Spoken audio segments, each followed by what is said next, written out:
One of those big, massive, packed full of stuff shows for you. We're gonna be starting off with the latest on possible impeachment for Donald Trump, driven by his increasingly brazen stonewalling of virtually every avenue of congressional investigation of what he and those around him have done over the past few years. We've got developments on that, quotes from a number of Democratic representatives now pushing for impeachment, including some ones that you will certainly recognize. So we'll be talking about that. We'll be closing out the show. Stick around till the end for Meanwhile in news from around the world, including a couple of good news stories. We don't always have that in Meanwhile in or in the show at all, but we do have it today. And along the way, we've got 3 different guests who are gonna be joining us to talk about a number of important issues. So in just a little bit, Marisa Endicott is gonna be joining us to talk about Me Too legislation that the Democrats are pushing in the House right now, targeting workers in the service industry. Very important, could have a great impact. We'll be breaking that down. Activist Ashlee Marie Preston is gonna be joining us to talk about the spate of violence against transgender people of color. Another huge issue, not generally talked about very much by the media. We're gonna be breaking that down, revealing what that experience is like, the numbers, all of it. And Sharon, Kann later on, the new push, especially in the South, GOP-led legislatures pushing these draconian abortion bans. How has the right-wing media been covering it? We've got a rep from Media Matters on to break it down for you. But first, domestic news. So we were supposed to have testimony of Don McGahn, former White House legal counsel, and he was supposed to come in, reveal what he knew, but Donald Trump didn't want him to, and his loyalties lie with Donald Trump, and so it didn't happen. And now, with that, and some judicial rulings lately that have not gone Donald Trump's way, we're ever more in a real impasse. What are the Democrats going to do to force Donald Trump and the White House more generally, the executive branch more generally, to actually comply with the balance of powers that our country relies on? And Donald Trump is showing, at least at this point, that he believes that the power lies in his hands and that he can simply do or not do whatever he wants, and that's becoming increasingly clear. So we're gonna return to Don McGahn in just a second, but I wanna talk about another development yesterday, a positive development legally that Donald Trump is responding to in a way that I find to be quite scary. So you have this effort by the Democrats to gain access to his tax returns and information about the Trump organization. Now here, we're not talking about the avenue where they're going through the Treasury for that. In this case, through a law firm that prepared these documents. And there's a new judicial ruling on that area. Judge Amit Mehta said, "It is simply not fathomable that a constitution that grants Congress the power to remove a president for reasons including criminal behavior would deny Congress the power to investigate him for unlawful conduct, past or present, even without formally opening an impeachment inquiry." And he ordered that Trump's longstanding accounting firm, Mazars USA, produce documents it prepared for the Trump organization going back to 2011. Now, we're not done, that's not the end of this. It will certainly be appealed, and there will be every attempt to draw this out as long as possible, literally years if necessary. Donald Trump could have already lost the 2020 election by the time this is resolved. But at least at this point, the judge is ruling on the side of the Democrats, as you would expect, considering that they have the constitutional authority, and I would say the responsibility to conduct exactly the type of oversight they're doing, especially considering all that was revealed in the Mueller report. Now, the judge has made his ruling. What does Donald Trump think about that? Well, take a look at the way he spun what happened. He said, well, we disagree with that ruling. It's crazy because you look at it, this never happened to any other president. They're trying to get a redo. They're trying to get what we used to call in school a deal, a do-over. We say that outside of school too. It's not a thing where you have to go back to your childhood in school. It's just a thing that's said, you can just say it. But anyway, so look, you have a judge who is saying they have every constitutional rationale, reason to be able to acquire these documents and look into them. They can do that. And he's saying it's crazy, it's just about the election, as if Judge Amit Mehta is a Democratic campaign strategist, some sort of operative for the party. No, that's not the case at all. But if you think it's weird that I'm making it partisan in that particular case, understand that Donald Trump did the exact same thing, saying that Mehta is an Obama-appointed judge. Now look, he didn't go much farther than that point, but it's not difficult to imagine that that is supposed to set a precedent where, well, okay, a judge ruled against us, a judge ruled that they can get these documents, but it wasn't one of my judges, so am I really going to comply with that? And if you think that he would not pursue that avenue, I don't know how much attention you've been paying to politics over the past couple of years. And so I'm very scared about that precedent, where obviously they're not complying with literally any legal requirements, subpoenas, anything like that coming from Congress. We've normalized that. We're just used to it. There's no balance of powers. We have an imperial executive branch. That's apparently what we're going to have. But at the very least, you did have the judiciary, and you had, going back the past couple of years, judges knocking down, at least temporarily, some big pushes by the Trump administration, for instance, to initially ban Muslims from entering the country. Things of that sort. The judiciary has not always been on his side. But now, if it all comes down to who appointed the judges, that seems like kind of a big issue. That seems a little bit like a constitutional crisis. We will see if that is how the Democrats respond to it. Now, at least in terms of Don McGahn choosing not to actually testify before Congress after being badgered and pressured by Donald Trump and his cronies, we do have House Judiciary Chairman Representative Jerry Nadler, who he went to the room where there was supposed to be the testimony. He had no one to question, so instead he said this.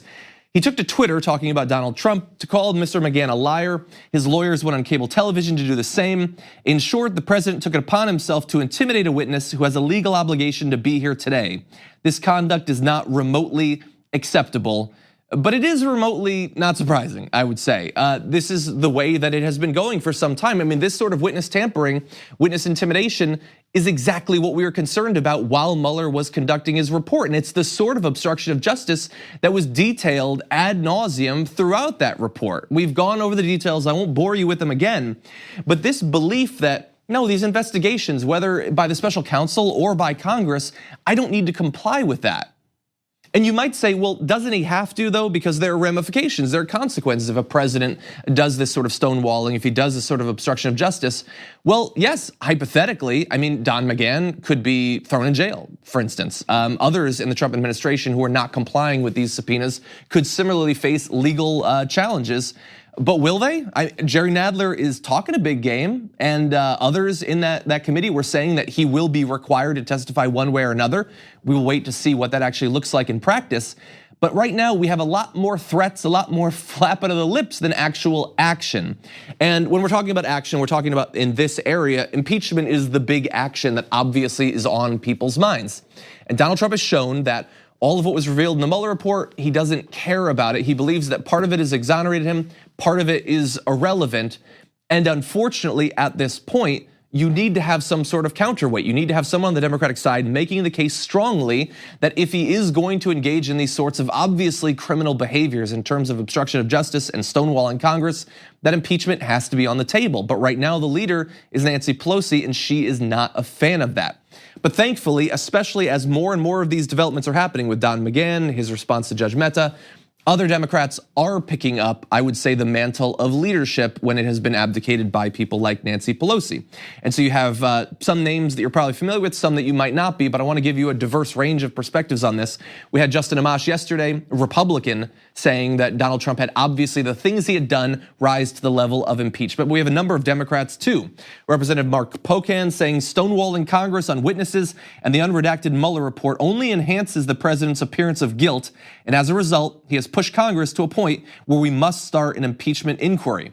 We also have Representative Veronica Escobar, who said, I personally feel like we cannot tolerate this level of obstruction, that if we do, then we have lowered the bar to the point where any criminal can be president of the United States, and that should be unacceptable to all of us. I believe we need to begin an impeachment inquiry. We have Ilhan Omar, who responded to Justin Amash, again, Republican congressman's comments, by saying, this isn't about politics, it's about the fate of our nation. Remember that for a second. We're gonna return to that it's not about politics point, because she might have been responding to a particular individual. And then you also have Alexandria Ocasio-Cortez. So she was asked, I believe earlier today, about this. Take a look at what she said.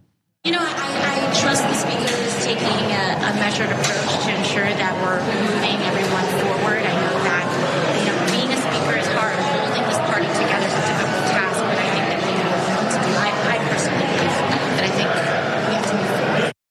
Okay, so obviously it was very difficult to actually hear that. I don't know why they weren't balancing the sound between those two scenes in a more favorable way for the person who's actually talking. But what she says is, on the one hand, I get that it's a difficult balance that the speaker has to maintain, but that we have to move forward on this. Now that's interesting, because if you just read the literal words of it, she's very supportive of Speaker Pelosi, but she knows what Pelosi's position on this is. It doesn't matter what Donald Trump does. Pelosi comes out every day and says, here's another thing Donald Trump did that deserves or merits impeachment, but we're not going to push for that.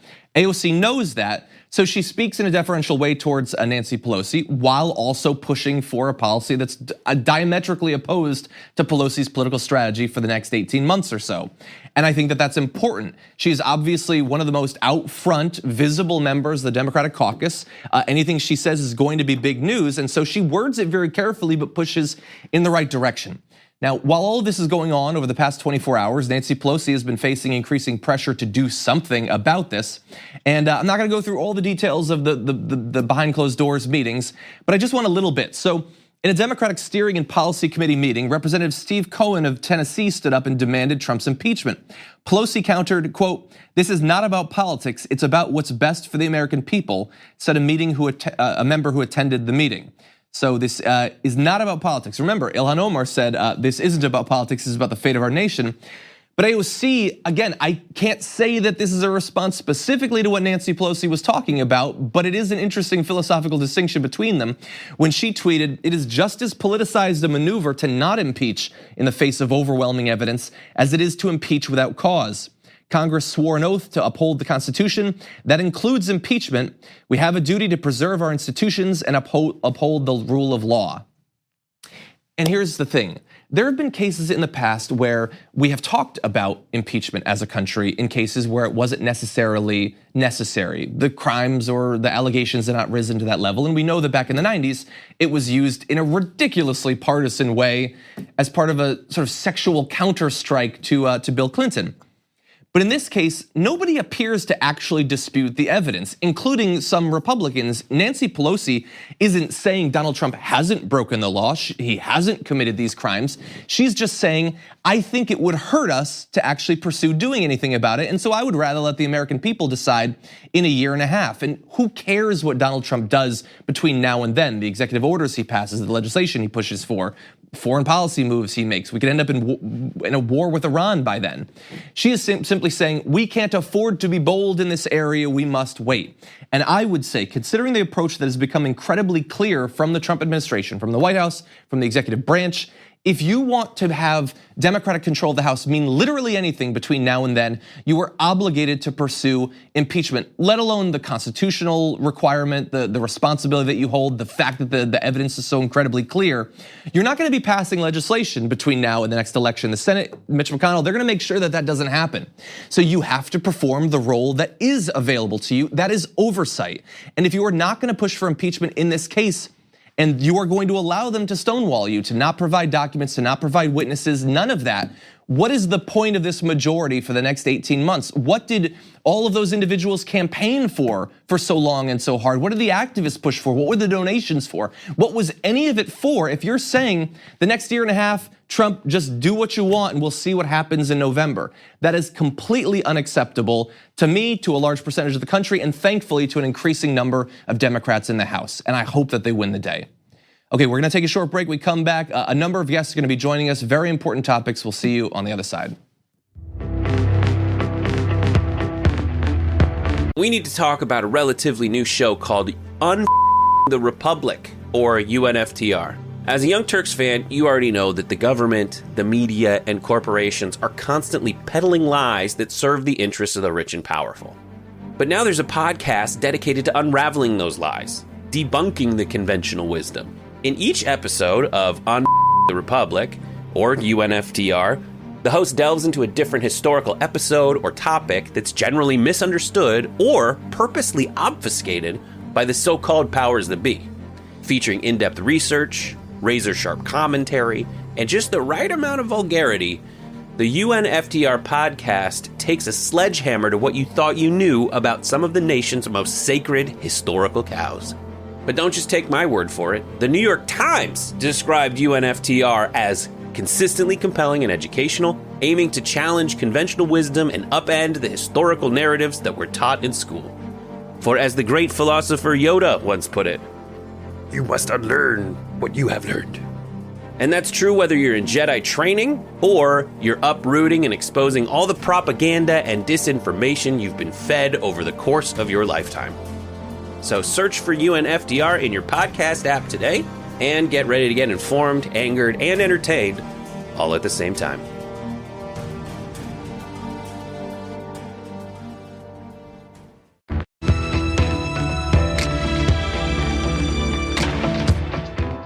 After endless months of hardcore effort by journalists, women activists, a number of people involved in the Me Too movement, what have the actual legal implications of that been? What actual progress on the books have we gotten? It turns out there is a bill, and we're gonna talk about how important it might be. We're joined now by editorial fellow and Mother Jones, Marisa Endicott. Welcome to the show. Hi, John. Thanks for having me. Glad to have you on. And I want to talk about this bill. So Democratic lawmakers have a bill hoping to provide additional protections, particularly for people in the service industry. Now, I come up through the service industry, so I have a little bit more understanding of how rough an area that can be necessarily, but it is particularly hard on women that are serving in those sorts of jobs. Can you talk a little bit about why that's an important industry to provide, to have specific protections added in? Sure. So the service industry, and particularly the restaurant industry, is a huge industry in the US. It employs 13 million workers. It's one of the fastest growing in the private sector. It also has a very large number of women, people of color, immigrants, people who tend to be particularly vulnerable to harassment. And, as a lot of the news coverage has revealed, people working in the restaurant industries experience, and other service industries as well, experience a really high level of sexual harassment. Yeah, and in your piece at Mother Jones, you talk about how, I mean, we're familiar with some of the more public jobs in the service industry, but there are people who go to people's homes and work in their homes. It's very private, and they can be victimized without necessarily anyone knowing about it. And some of the examples that you list are just horrendous. And so, with this bill that was announced last month, what do the Democrats actually want to do to change the situation? Yeah, so it's a really kind of sweeping bill, but the parts that are particularly interesting are the protections for low-wage workers. One of, I'd say, the most interesting protections that they're looking to push forward is getting rid of the tipped federal minimum wage. So in the U.S., you have the federal minimum wage, which is about $7.25, and then there's the tip minimum wage, which is for workers who receive tips. They have a much lower minimum wage, which is just $2.13 an hour. And 17 states adhere to this lower minimum wage for tipped workers, and then there's 7 states that actually require that tipped workers have the same minimum wage as all other workers. And then the rest of the states are somewhere in between. So that means in the majority of the country, tipped employees are under immense pressure to keep the customer happy at all costs. And that results in a lot higher risk of harassment. And so basically this bill would get rid of the federal tip minimum wage altogether. And of course, they have to keep the customers happy, but also in some of these examples, their money is being sort of routed through a manager, perhaps. So it provides additional financial power that these people have over someone who that's their income. The actual check that they'll get on their actual wage. I mean, as a former waiter, I know that $2.13 sounds bad, but it actually works out to basically nothing because your taxes take away all of that. All of it is tips in the end. So in terms of actual ability to have some sort of legal strike back against managers or people in positions of authority who are abusing these people, are there teeth to the legislation in that area? Yeah, so I would say there's quite a few actual processes that this bill would implement. There's legal grants to help low-wage workers, low-income workers actually file claims against their employers. There's an expansion of, there's limits to things like non-disclosure agreements. And I would say one of the biggest benefits would be, and this touches on something you mentioned before, where you have a lot of situations where you have domestic workers or small businesses where it's just a few employees and there's like a lot less oversight.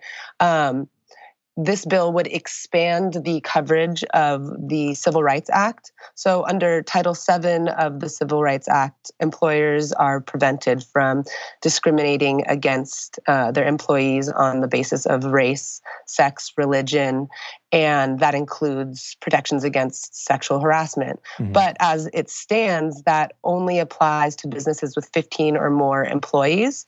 So you have huge swaths of the working population that have no ability to file federal claims.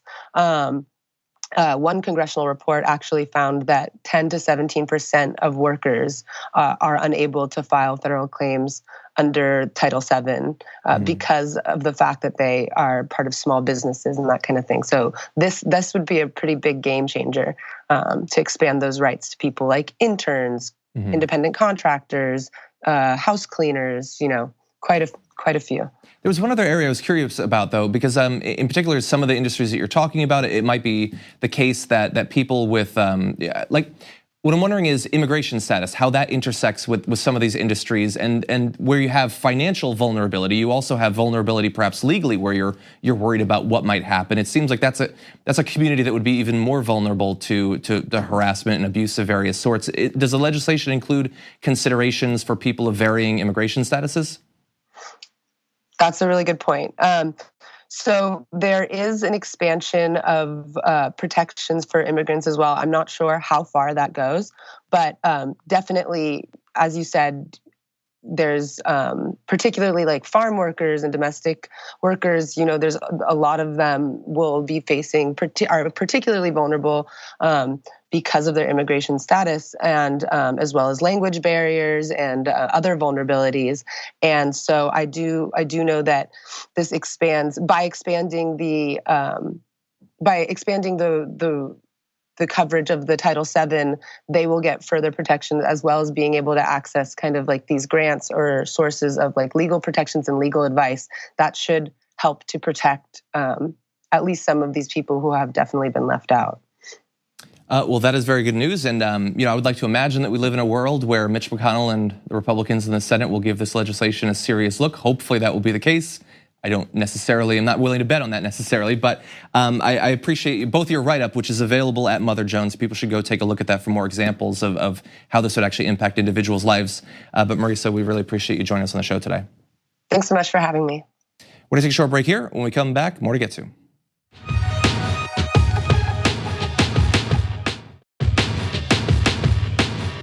Over the weekend, a 23-year-old transgender woman named Muhlaysia Booker was shot and killed. And this is something that has become all too common for individuals across the country of this community, but even in particular for Muhlaysia Booker, who had herself been the target of abuse and violence in recent months. And this is something that doesn't get talked about nearly enough. And so I want to talk about it. And we're going to be joined now by media personality and civil rights activist Ashlee Marie Preston to break this down. Ashlee Marie, thank you for joining us on the Damage Report. Hi, thank you for having me. So this particular case with Muhlaysia Booker, who was killed over the weekend, had previously been attacked brutally. When you read about this news, what did you feel initially? It was gut-wrenching. I think that it's a constant reminder that our local and federal government contends to let the transgender community down, more specifically Black trans women. Just to give you a little bit of an idea of what kind of numbers we're looking at here, the Human Rights Campaign kept track of the murders of trans people from the year 2013 until 2017. Of the 102 transgender people who were murdered, 86% of them were Black trans women. And just last year alone, there were 26 trans murders. And of those 26, 20 were Black and 19 of them were Black trans women. Exactly, those numbers are absolutely horrendous for the community specifically. And in terms of the violence, so I was doing research on trying to find out how pervasive, the murders obviously we're seeing increasing numbers, absolutely horrendous. But even below the level of murder, I saw in 13 southern states, 47% of transgender people reported high levels of violence by strangers. Almost half complete strangers. Not just abuse and harassment, which would be horrendous enough, but actual violence. And And so that's... But it's not just there even. So we aren't experiencing violence only at the hands of strangers. In that same report, they reported that 52% of police officers had harassed and abused them, and a whopping 40% of healthcare providers had physically, yes, and verbally abused them. So we're looking at marginalization in every single space we occupy within society, which is essentially the textbook definition of marginalization. And so when these murders happen, people don't really talk about them. It doesn't make much news, even though it's an obvious trend that's very clear to see. And in the case of this individual, so previously she had been beaten by this individual on camera, Edward Thomas. He was charged with aggravated assault. It's not a hate crime to specifically target members of the community in that state. What do you think about that, about the lack of legal representation of the particular threat that is faced? Well, I think going back to what I was saying a moment ago, it's a constant reminder that our state and federal local officials aren't very supportive of trans people. So when you have the US government refusing to respect the dignity of Black trans women, that sentiment trickles down into our very immediate social ecology. And so people take their social cues from the government. So until we start putting legislation and regulations in place that hold them accountable for such egregious behavior, we're going to continue to see an uptick of violence. And the depressing thing is that in the particular states where some of this violence is most pervasive, not in all cases, but in some, you have Republican governors, you have a Republican president who seem little inclined to even think about this problem. You've talked about how this is especially a problem for Black transgender women. Why is it that community in particular is so victimized?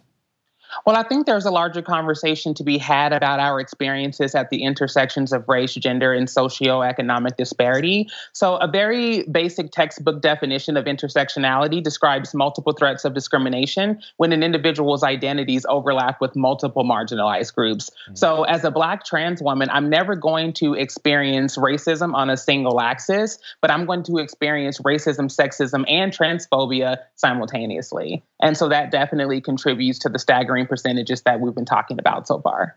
So we saw a few examples of politicians, including Elizabeth Warren, tweeting about this particular murder and appearing to take it seriously. If we lived in a world where, it seems crazy, but politicians just accepted that the brutalization and harassment and murder of members of this community is an objective bad thing that needs to be stopped.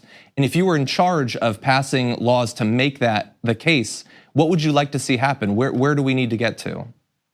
I would definitely like to see us move away from catch-all advocacy, because catch-all advocacy still leaves many of us falling through the cracks. We need to have elected officials in office who are going to prioritize the needs of historically disenfranchised people, such as Black and brown trans women. I definitely think that we need to have more social programs that are geared toward securing housing, employment, secondary education, healthcare, and all of those additional needs that trans women, more specifically Black trans women, have barriers to accessing.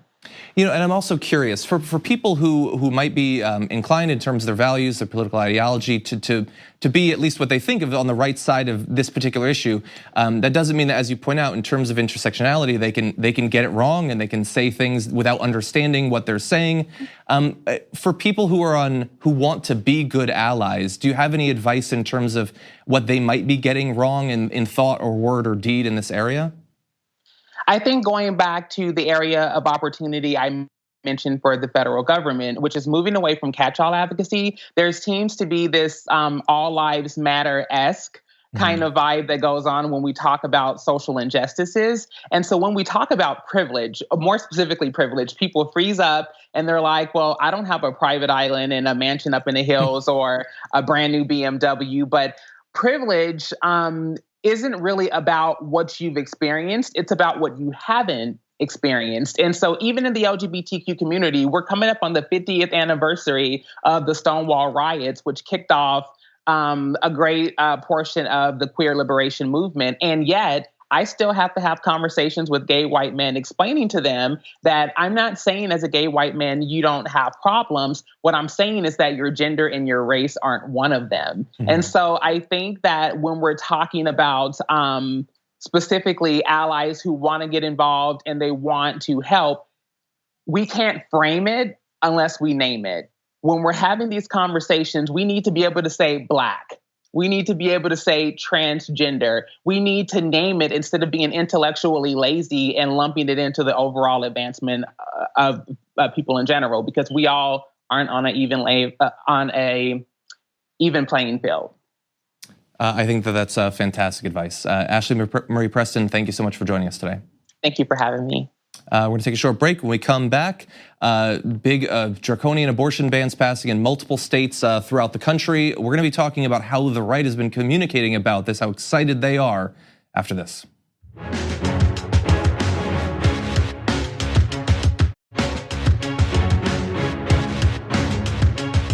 Across the country, multiple states are passing absolutely draconian abortion bans. Some not quite full bans, but that's the goal. And some, they're just dispensing with the, I guess, the subtlety, and they're just banning it outright. And while they're doing that, the right-wing media is just loving it. And joining us now to break down what they're saying, how they're communicating around this issue, is Sharon, Kann, Abortion Rights and Reproductive Health Program Director at Media Matters. Sharon, welcome to the show. Hi, thanks for having me. Glad to have you here. Always glad to have someone from Media Matters. We appreciate the work you guys do every day. And so overall, how excited would you say the right-wing media is about this new push to get Roe v. Wade overturned? I think the easiest way to put it is that they're very excited. We've seen, pretty much since the beginning of the year, when I think abortion became more centered in both right-wing and traditional media coverage, a conversation happening on Fox News and right-wing media celebrating the potential end of Roe v. Wade. Although we know that Roe isn't overturned yet, I think that they are pretty much reading the cards on the table and are very excited about it. And so just to be really clear on that point, so you have these individual bills, but many of them, they are obviously unconstitutional, I think, to any reasonable person. So is it clear from how they're communicating, the right-wing media personalities on TV, online, that this is ultimately not about those bills, that it's about getting it to the Supreme Court, and that they think they've got the numbers now to finally end Roe v. Wade? I think it's pretty clear. We've seen both people explicitly saying that now Roe is on the table, and then we've seen some more subtle kind of hints at it. I think a good example of that would be we see the leader of anti-abortion organizations going on Fox News and saying things like Roe is about to be a footnote in history. We've also seen throughout the year, but especially now that states are really stepping up and passing more abortion bans, we've seen a lot of Fox News commentators and right-wing media writ large saying that they think things are going in the right direction or lauding the progress that states are making in restricting abortion. So on your write-up on Media Matters, you have quotes from a number of different personalities. You have people on Fox News, you have people like Ben Shapiro, a pretty wide range. And I'm curious, I've been reading about the heartbeat bill. I hate calling it that because it's ridiculous and it's not anatomically correct, but that's what they call it.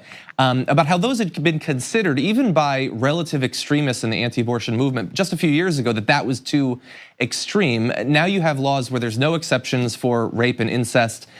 Those sorts of relative nuances or subtleties in the position, are we still seeing that in the commentators? Are they saying that these bills might be going a little bit too far in some of the details, or are they just all in on criminalization from top to bottom?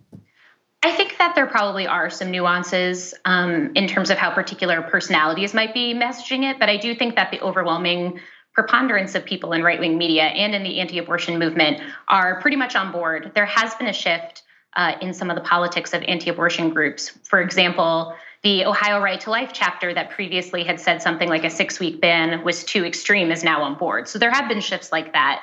But I do think that right-wing media overall, even if they might want to quibble about some of the specifics of the bills, are all in lockstep on the ultimate messaging and the goal, which is to criminalize abortion. And there's one area about the messaging about abortion right now that has become quite common that I've seen, and I'm curious. You have a more broad approach to the media, but even Donald Trump at his rallies has been spreading these myths about infanticide, about the child being birthed and swaddled and then murdered. How common has that become? Is that a thing where Donald Trump is sort of a standout, or is that a trope that we're seeing pretty broadly now? That's the thing that we are seeing very broadly. And Donald Trump, I feel fairly confident saying, probably got it from Fox News, because before the State of the Union, after New York and Virginia passed progressive abortion legislation or tried to, there was an outcry from Fox News. I think before the State of the Union, they spent something like 6.5 hours talking about the sensationalized and inaccurate talking points about infanticide. And then Trump parroted that in the State of the Union and has now made it part of every stump speech he's given. I think it's indicative of a pretty clear pipeline between right-wing media and Fox News in particular and the presidency. And we see that reflected in policy and in rhetoric. And I'm also curious, I'm interested in the Venn diagram of the more explicitly Christian right-wing programming and those that aren't explicitly, like some of the commentators on Fox News. In terms of grounding the case for why abortion should be banned in the Bible or religion or some idea of whether accurate or not, and I don't believe it's accurate, and an idea of what the Bible says about abortion, is that still a big part of it, or have they moved to more sort of generalized concern for the sanctity of life, but not explicitly tied to Christianity? I think it's both and. I think you'll see outlets that do couch their concerns in terms of like explicit biblical passages or in terms of specific biblical ideas. I do think that even those groups and organizations that do that have made an effort to reach out to what they would call more secular media organizations to try and cross-message. So although I do think we are seeing some expansion, that is very present in a lot of the messaging still. So it seemed like for the past couple of years, a lot of the sort of electoral strategy of communication on the right around winning elections has been about immigration, caravans, the border, fears about that. This seems like a pretty strong push to like politics circa 10, 15 years ago, where you focus on issues like abortion more. Do you see this being sustainable, that going through this interminable presidential election that we're in, that this will be a big part of the right-wing strategy to turn out the vote in 2020? I think it'll be a huge part of the right-wing strategy, and I think that they have told us so. We've seen from the beginning of this year alone, we've seen an anti-abortion talking points, and not just talking points, sensationalized and harmful tropes about abortion and people who have them, present at not just the State of the Union, but at every stump speech, at CPAC. And then we've seen it continue in terms of the stories that get picked up from right-wing media and Fox News. I don't think it's a drumbeat that's going away. And I think they've telegraphed their intentions to make it sort of something that could be teed up consistently, for the next year at least. And so I'm almost a little bit scared to ask this, but so you guys at Media Matters, you look at a wide range of media sources for the right. And we know that information goes from like the darkest depths of like 4chan and websites like it to Fox News and Breitbart, and then to the president in what feels like 24 hours. So we've got the infanticides, which seems like the most absurd, disgusting misinformation possible.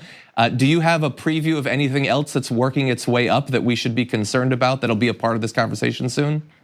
I think something that's working its way up has been the narrative about abortion extremism and about sort of bias in the media that's not letting you see that alleged extremism. A good example of this is, the Federalist had an article today that actually I think they had somebody on CNN or MSNBC to talk about it, where they said that, the reason why people don't realize how pro-life the country is because feminists and pro-abortion people control the media. Now, the accurate spin on that is that that's not accurate, that part of the reason why they don't see those values reflected is because we know that a majority of the country does favor Roe remaining on the books, does favor access to safe legal abortion. But I think that we'll see a continuation of this messaging that, Democrats are extreme or people who support access to abortion as healthcare are extreme. And I think it'll be messaged in a lot of different ways. Okay, so something to look forward to. Just kidding. Sharon, Kann, thank you for joining us. We really appreciate it. Thank you for having me. We're gonna take a short break. When we come back, news from around the world in Meanwhile In.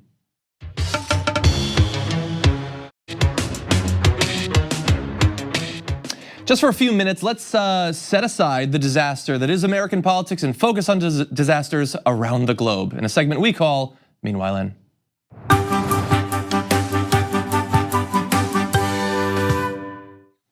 Meanwhile in Australia, I love the reclining kangaroo. We actually have some good news. In an election that was generally just the worst, there was a good result. Far-right Senator Fraser Anning was voted out of Australia's parliament just 2 months after he made international headlines for blaming the New Zealand mosque attacks on Muslim immigration. Just a little section of what he put out, a long statement on official letterhead. Part of it was the real cause of bloodshed on New Zealand streets today is the immigration program which allowed Muslim fanatics to migrate to New Zealand in the first place. And in case you've forgotten the details of that, it was not perpetrated by Muslim fanatics or Muslims at all. They were the victims. And he was confused about that too, not necessarily about the wording. He specifically said that the people who had just been murdered could not be considered victims. He's objectively one of the worst people in world politics. And so thankfully, he has moved on, no longer in elected office in Australia, probably soon to be given a commentator spot on Fox News. Meanwhile,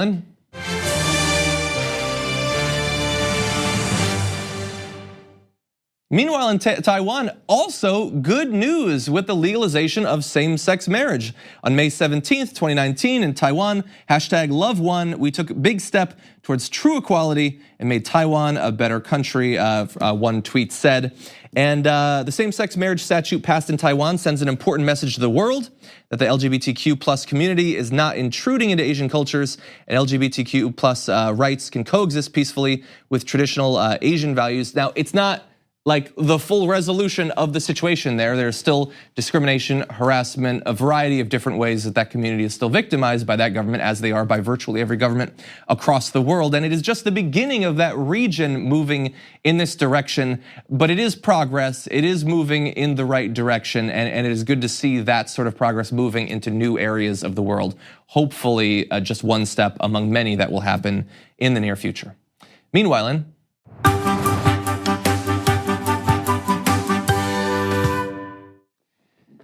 a UK politician got hit by a milkshake, and it's pretty funny. Not to them, obviously. Let's start from the beginning. Brexit Party leader Nigel Farage, who you're probably familiar with, had been campaigning in the city of Newcastle for only about 20 minutes on Monday when a man hurled a drink at him, covering his suit in a sticky liquid that the attacker later confirmed was a banana and salted caramel milkshake from Five Guys that cost him £25, about $6.68. I love that they included that details in the story. But yes, okay, so Nigel Farage, a guy who's incredibly xenophobic, anti-Islam, pushed for Brexit, all that stuff, really bad guy, got a milkshake thrown at him. Now, I am not in favor of pelting people with milkshakes. It is a waste of a good milkshake. And also, you shouldn't do it. If I had just gotten my suit dry cleaned and someone hit me with a shake, I would not be happy about it. I understand that. And it's bad. And it shouldn't continue, but some people on the right have been going to crazy lengths to turn this into basically their elevation to official victimhood status. So take a look at an example. Burger King tweeted, "Dear people of Scotland, we're selling milkshakes all week. Have fun, love BK, #JustSaying," which is, it's from the Burger King UK account. I think objectively what that is one of those things where a brand tries to be fun and hip, and they're talking about stuff that's in the news. Maybe this isn't when they should be doing it, but again, this is a guy who's despised around the world, despised there, so they're taking that as a place to make a joke. That is not how the right accepted it, and there are articles everywhere, Red State and Breitbart and Twitter accounts and all that. Burger King is advocating for political violence. Shakes today, bricks tomorrow is what they're saying. Saying, oh yeah, today it's shakes, tomorrow one person dies, the next day many die. Here's the thing, you jokers. There is political violence. People have been killed. Heather Heyer was murdered by a Nazi in the US, and you guys were silent about that. You're silent about people leaving Trump rallies, hunting down immigrants and beating the hell out of them. You're silent about all of that sort of victimization. People being killed at the border because of our ridiculous lack of concern and compassion for people making that difficult trip from Central and Southern America up to the US. There's all sorts of political violence. Most of it doesn't come in the form of a sticky banana and salted caramel milkshake. And perhaps if you had shown a little bit of concern for the people who were being beaten and murdered all along the way by people who are white supremacists and Nazis and extremists of that sort, whether in the US where they're gunning down people in synagogues or in New Zealand where they're gunning down people in mosques, maybe we would have a little bit less of a sense of humor on the whole milkshake thing and would have a little bit more solidarity. So again, there should be no violence, nobody should be punched, nobody should be shaked, but let's keep things in perspective. There are shakes and there are murders, and those are very much not the same thing. Okay, that's meanwhile in. I have a few more seconds, and so I'll just end by revealing to people who made it all the way through the podcast, a little bit of a personal note on how my life is going. I had been wishing over the past 24 to 48 hours that AOC, one of my favorite people in the world, would tweet a little bit about Game of Thrones. Be careful what you wish for. She didn't like the finale, and now my heart is absolutely broken. In a video that she recorded with Elizabeth Warren, which we'll probably play on the show tomorrow, she talked about how dissatisfied she was with the resolutions, the storylines of Daenerys and Sansa. And now I'm just overall sad about the state of the world. So That's where I'm at. Hopefully you're in a better spot thanks to the news we covered today. We'll see you tomorrow morning.